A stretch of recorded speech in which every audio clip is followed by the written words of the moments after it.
Gjykata e posaçme kundër korrupsionit dhe krimit të organizuar shpallje të pafajshme kryebashkiaken e Roskovecit Majlinda Bufi, e cila ishte marrë pandehur nga SPAK për akuzën e përdorimit të funksionit publik për veprimtari politike ose zgjedhore. Vendimi u dha nga gjyqtarja Irena Gjoka, e cila arsyetoi se gjatë gjykimit nuk u provua që Bufi të kishte kryer veprën penale për të cilën akuzohej. Çështja lidhej me zgjedhjet vendore të 14 maj 2023.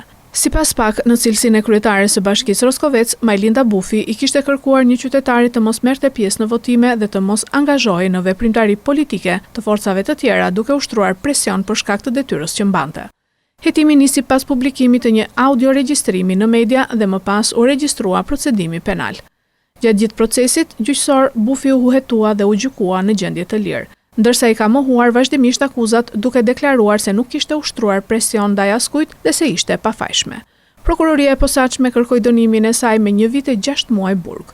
Për shkak të gjykimit të shkurtuar, dënimi do të zbriste në 1 vit burg, ndërsa SPAK kërkoi pezullimin e ekzekutimit të dënimit, vendosje në shërbim prove për 2 vjet, si dhe ndalimin e ushtrimit të funksioneve publike. Megjithatë, GKKO vlerësoi se provat e administruara gjatë shqyrtimit gjyqësor nuk ishin të mjaftueshme për të provuar fajësinë e saj dhe vendosi rrëzimin e akuzës së ngritur nga SPAK, duke e shpallur Majlinda Bufin të pafajshme.